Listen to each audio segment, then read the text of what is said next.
Good afternoon. Let's wait for your classmates.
Okay, so good evening or good afternoon, everyone.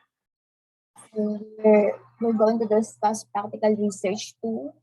So we're done with chapter 5, quantitative research design and methodology. So for now, we're also done with the lesson 1 of chapter 6, data collection for quantitative research. So now we're going to discuss the lesson 2 for chapter 6. Okay, can everyone see my screen? Yes po. Okay, so let's start. Okay, so for chapter 6, data collection for quantitative research, lesson 2, summarizing quantitative data.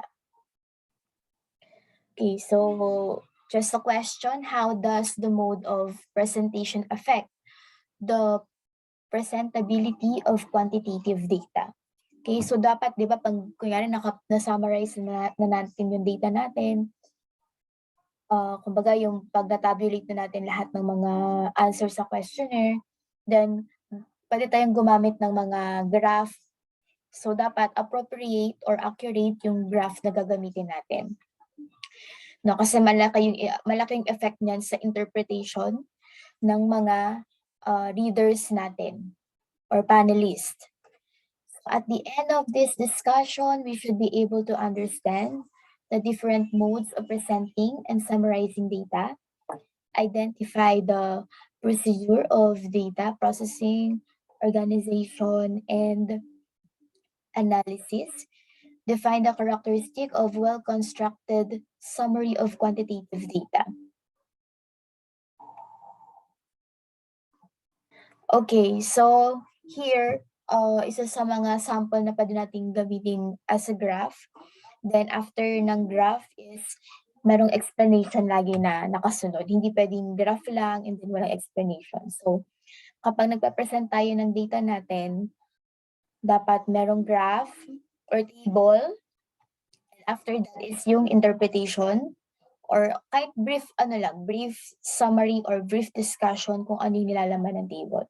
So for example, ito, ayan, 2019 to 2020 report of dengue fever epidemic. So yung mga ganito, yung darker red, yung darkest red, 1 million daw yung confirmed cases. If you'll see, ito yun, no, itong part na to. Parang South America, I think. And then, pag medyo lighter ng onte, 100,000 to 999,999 confirmed cases. Yan, ito yung mga, ito siguro yun, yung mga medyo darker, yung sumunod na ano. So that's how we interpret yung table or that's how we present yung table to the panelist or to the audience. So how do you think the map help in presenting the data? So yung map, no, kaya siya nakatulong is parang in just one look, we'll know, no, yung kung saan yung may mga grabe yung case or mas yung kung saang part ng world yung yung may pinakamaraming case, no, in just one look hindi na nila kailangang magbasa. Okay, in 3 to 5 sentence, how will you interpret the data presented? Okay, so yun, for example, ito sa part ng South America, doon natin makikita yung parang largest case ng dengue epidemic, while other countries such as itong mga naka-blue, ito siguro ito yung mga part ng Russia, for example, or Europe, part yan ng wherein walang masyadong cases ng dengue. So parang itong part na to is safer, no, than the South America. Okay. Yan. Summarizing quantitative data. Summarizing data is one of the major steps to be done before data analysis and interpretation. It involves organizing and processing the raw data in preparation for conclusion and interpretation. Okay, so yun. No, after nating ma-summarize lahat ng naging sagot doon sa survey form natin. Like, di ba, kunyari, bibilangin natin kung ilan yung nagsagot ng option A, option B, option C, or ilan yung nag-rate ng 1 to 5. Ayan, and then, there, isa-summarize natin yun, ilan yung mga number na nagpumili ng option A. And then from that, ayun yung summarizing data. And then from that, kaya siya mahalaga, kasi dyan tayo magbe-base kung ano yung magiging conclusion natin and recommendation or interpretations natin. Okay, so there are different types on how to summarize your data. Pwedeng tabular form lang, pwedeng graphical form, or even textual summary. But advisable is yung, especially kapag college ata or high school, is yung graphical form. Okay? So after ng graph, and then there will be the textual summary. Okay? Parang brief summary lang ng table. Okay? Forms of data summary. Textual summary is summarizing through combining narrative forms and figures that support the data presented. Okay, the data gathered shows that based on 154 enrolled participants, 49 or 32% of the total population consists of students from STEM strand with the highest number of enrolled participants. Ayan, so summary pa lang to. No, after ng summary, we have to state our conclusion. No, so hindi pa din summary lang, like ganito, nag-state lang tayo ng number. Yan, dapat next time is yung conclusion na. Hindi yun nagtatapos sa pag-summarize nung data na nag-gather natin. Okay, so this is followed by students from ABM and UM strand consisting of 31% or 48 students and 25% or 38 students respectively. The least number of enrolled participants come from gas strand, which consists of 19 students or 12% of the total population of respondents. Okay, so pag nagkaroon tayo ng conclusion, ang pwede natin maging conclusion dito is majority of the students prefer to enroll in STEM strand. Yan, kasi pinakamarami yung yung STEM strand. Okay, ito yung next naman is the tabular summary or tabular form. Usually, ito yung prefer na data summary ng pag nag-take ka ng masteral degree. So, mas prefer nila to compared sa sa graphical form or graph. Okay, mas prefer nilang gumamit ng tabular summary. Makes use of tables consisting of rows and columns with headings and subheadings that represent the different variables represented by figures. Okay, parang lang, tabular form meaning may column, may row, ganun. So, for example, ito, no?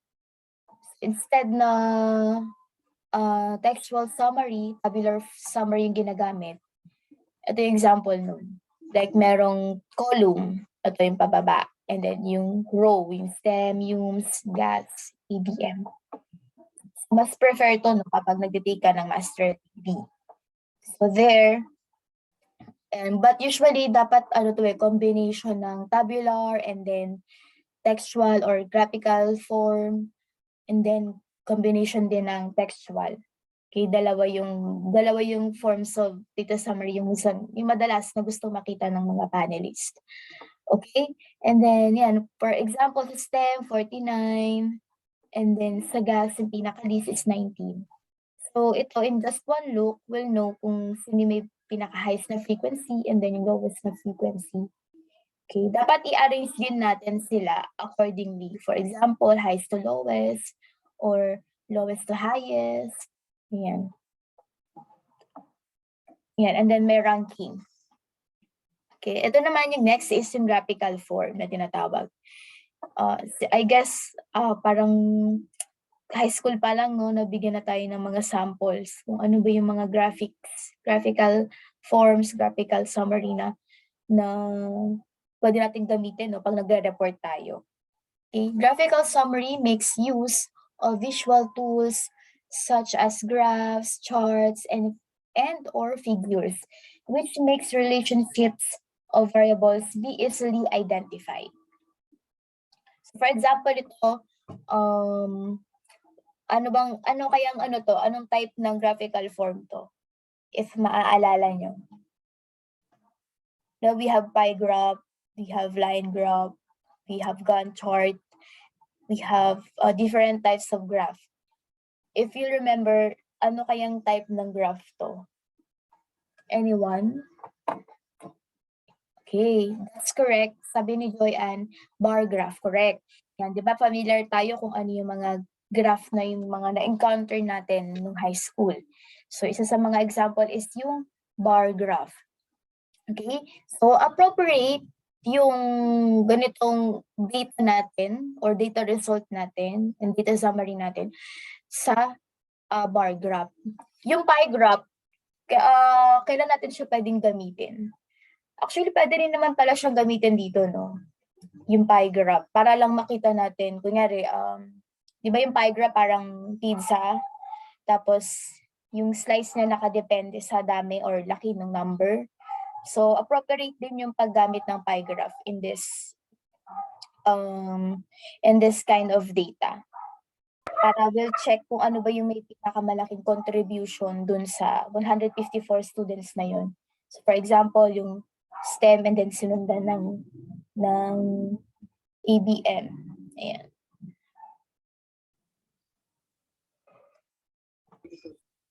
Okay, line graph hindi masyado. It's because parang pang timeline yun eh. Ayan. Bar graph, pie graph pwede. Okay. So how does the mode of presentation affect the presentability of quantitative data? Ano kaya yung parang benefit or ano ba yung naging effect nito? So instead na parang sabog na data yung ibigay natin, ano kaya yung naging effect sa mga panelists or viewers or even sa inyo, no, pag nagko-conclude na kayo, yung paggamit ng ganitong summary? Siyempre, no, mas napapadali yung pag-conclude natin. Yun yung conclusion natin, mas mapapadali. At mas ma-organize. At mas na-check natin kung complete yung data. Ganon.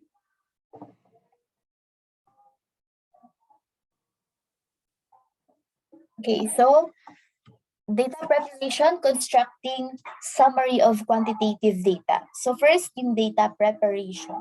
So the researcher collates all the raw data gathered. It primarily involves the process of aligning the data with the research questions of the research. Okay, so ito na yung pagpe-prepare natin ng data. For example, per option, per rate, or per topic, yan, ino-organize na natin.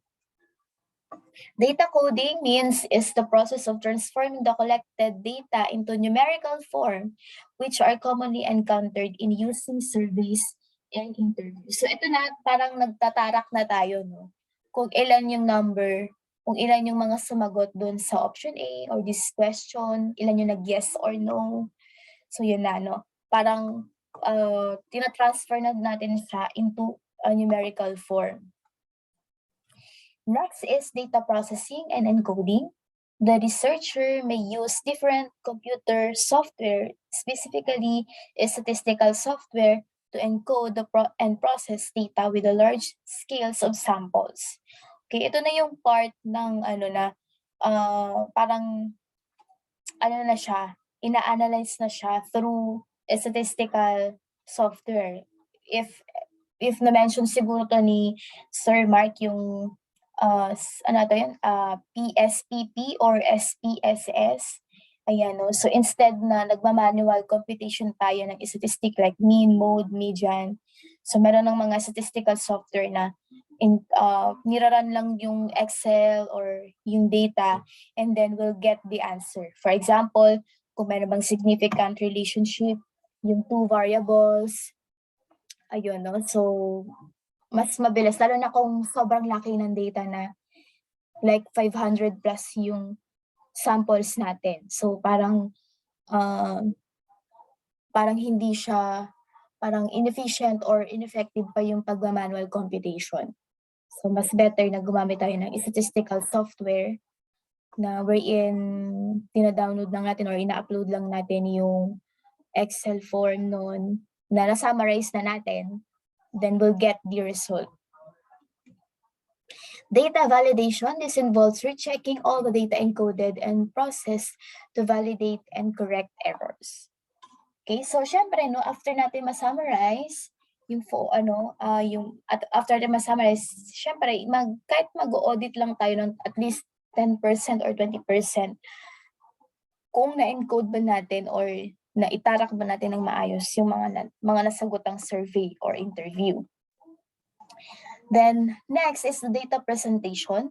So, after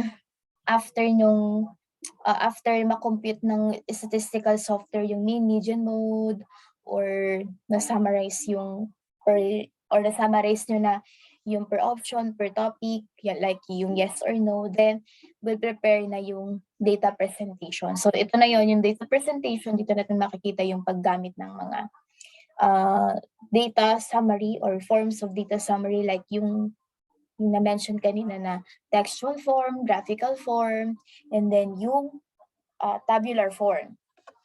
Okay, so here the researcher summarizes the data through the use of different forms of data summaries in quantitative research.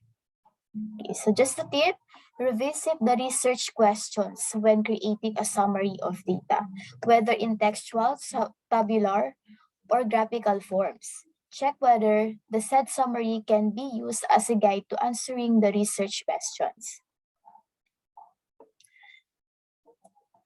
Okay, so how will know, no, kung well-constructed ba yung summary?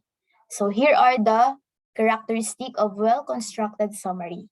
Number 1, it is based on the use of appropriate, structured, and standardized research instruments.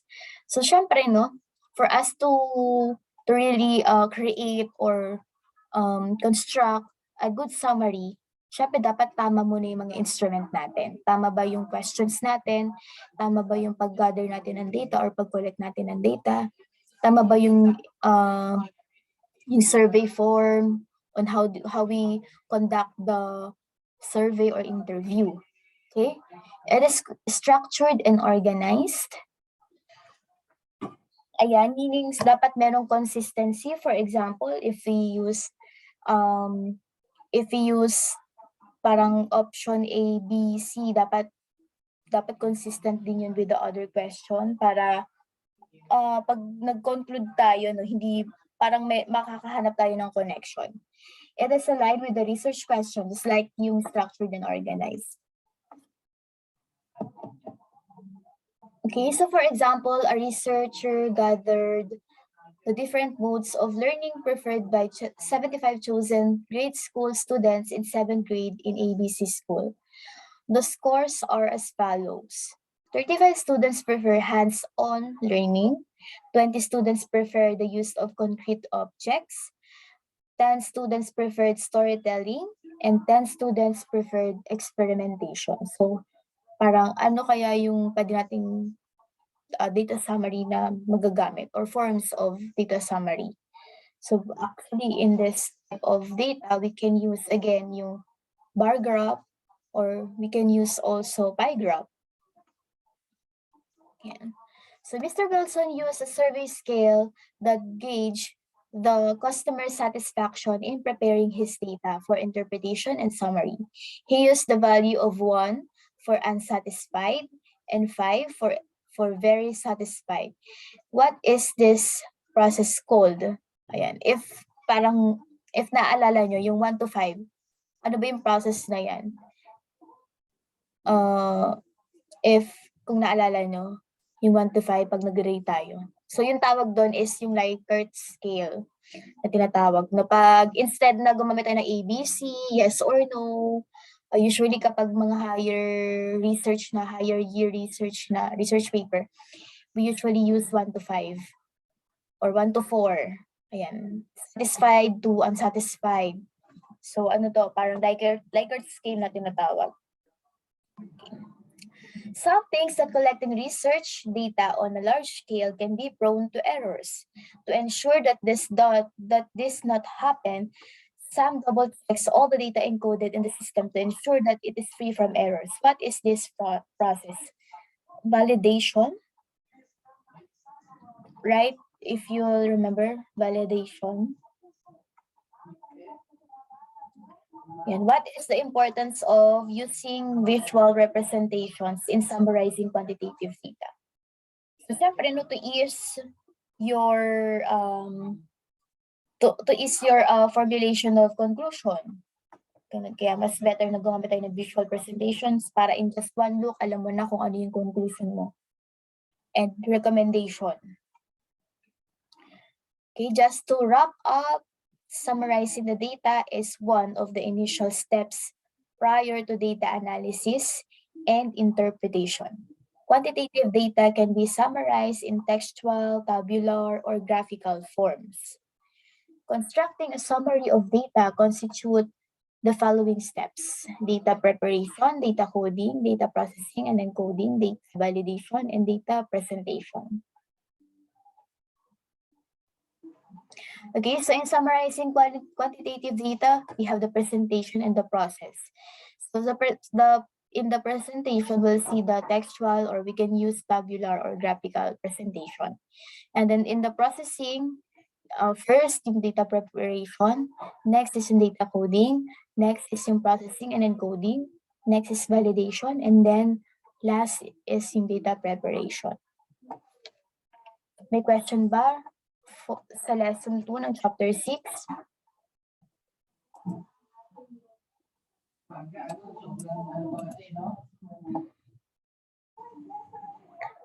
Okay, so if none, we'll move on to lesson 3, tabular and graphical presentation of quantitative data.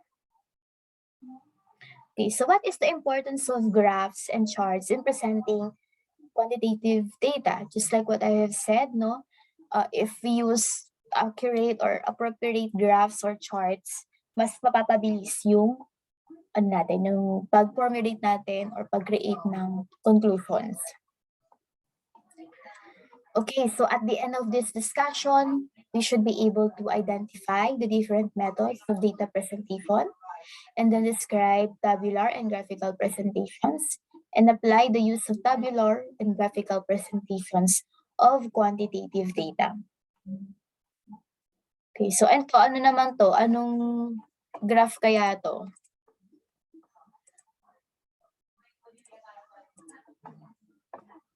Familiar kayo sa graph na yan? Okay, so tama si Joy Ann. It is an example of line graph. So natin madalas nakikita yung line graph. Yan, kapag mga timeline, no? Yan, kapag mga timeline or basta ano siya, yung may mga pag ito may mga consecutive numbers. For example, ano ba yung, parang sa mga ano din to eh. We can use this, parang madalas ko din to nakikita sa mga stock market. Yan, like trend, stock market, like yung pagbaba at pagtaas ng mga prices in the stock market.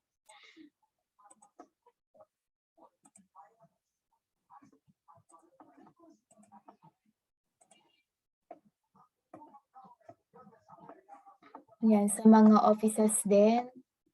Usually kapag, yan, madalas to, like, mas madalas lang gamitin pag may mga dates. Or for example, comparing the income and then expenses. For example, dito sa baba, income, sa taas naman expenses. Kapag tumataas ba yung sales, tumataas din ba yung expenses, pwedeng gano'n, no? But parang gumagamit tayo dito ng X and Y. We still need to check if dapat may ano to may connection between the x and y variable. Methods of data presentation, tabular presentations, and graphical presentations are both visual in nature and can be supported by a narrative explanation. So yun nga, 'di ba, hindi lang pwedeng naglagay lang tayo ng table or naglagay lang tayo ng graph kapag nagpe-present tayo. So after ng table or ng graph, dapat meron tayong at least brief explanation or brief summary, no, kung ano ba yung nilalaman ng tabular form, ng tables na yun and graphs. Yan. So dapat yan can be supported by a narrative explanation. Tabular presentation may be in the form of raw data tables and analytical tables. So when we say raw data tables serves as records of information and are usually constructed in the process of summarizing data. While yung analytical tables naman are constructed during or after the analysis of raw data, these tables are used for narrative interpretation of the results. So for example, ito, no, strand and then yung gender.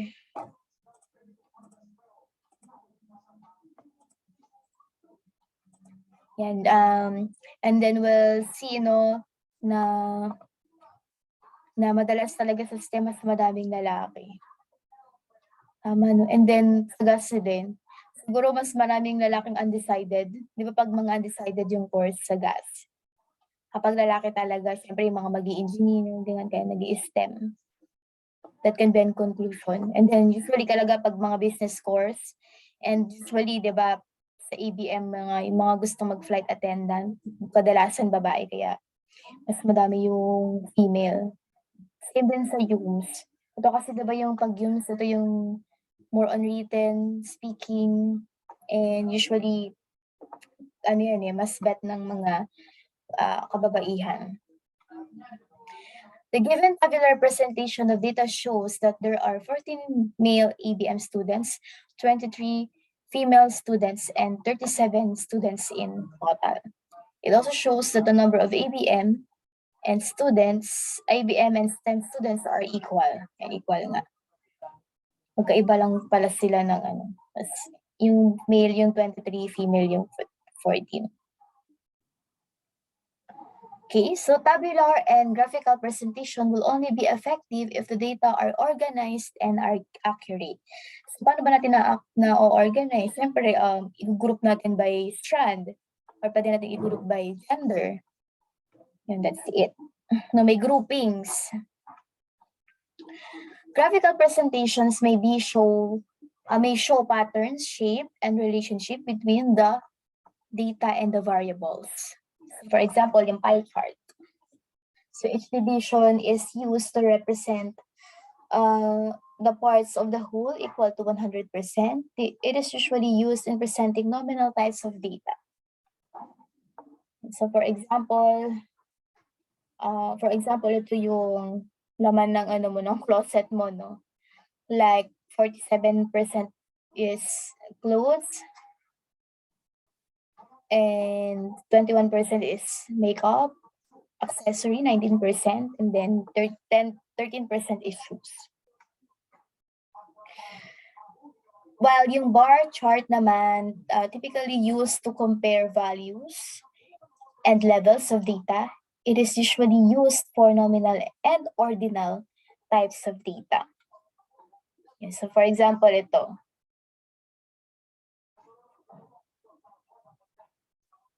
Itong nasa baba, parang tabular form na to eh.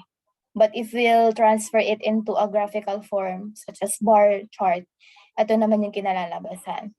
So upon checking, mas madami pa rin talagang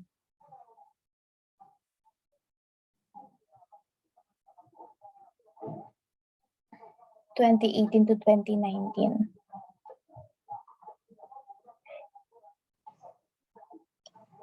Noong 2019 to 2020, pinakamaraming enrollees is yung UMS. While 2018 to 2019, Pinakamadami yung STEM. Siguro after nilang mahirapan, marami na-encourage na mag-UMS na lang or ABM. Mahirap kasi yung STEM, di ba? Histogram represents the distribution of data given a certain range. It is mostly used for interval and ratio types of data. Para din pala siyang bar chart.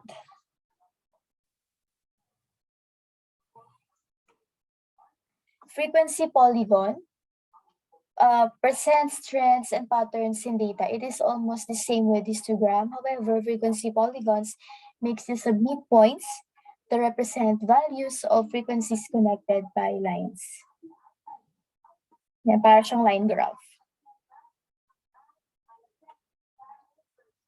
Tip, identify the types of variables of data to be presented, nominal, ordinal, interval, and ratio, in order to choose the appropriate graphical presentation that will best visualize your quantitative data.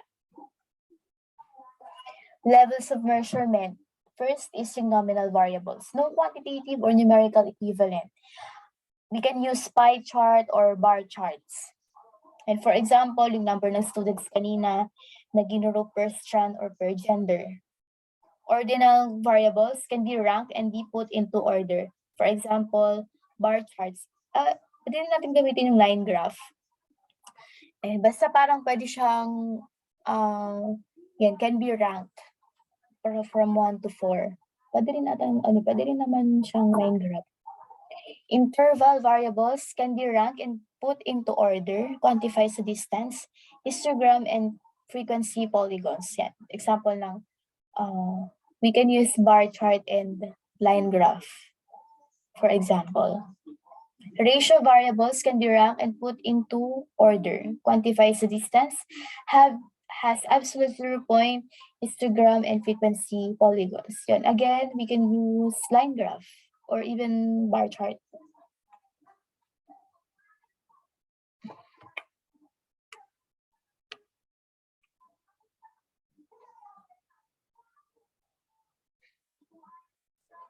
Okay, just to summarize, pag nominal pie chart, we can use also by bar chart. Pag ordinal naman na pwedeng i-rank, we can use bar chart or yung line graph.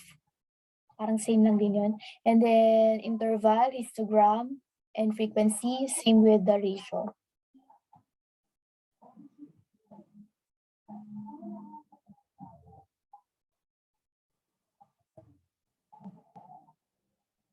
Okay, so practice. Ano kayang pwede natin gamitin chart for this?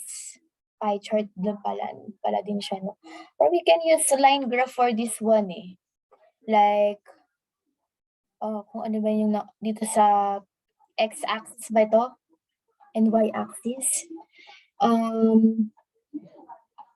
Yan, we can use the date here or the year here and then yung number of students, I think, for example.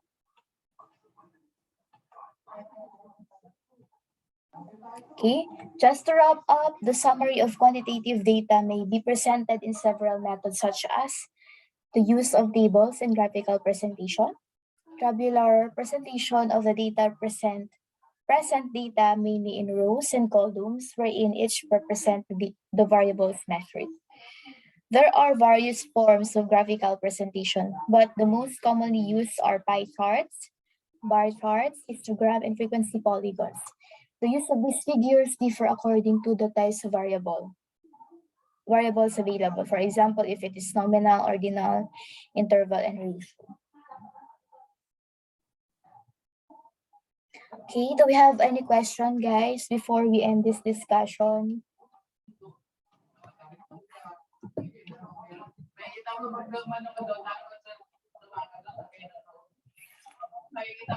May questions ba?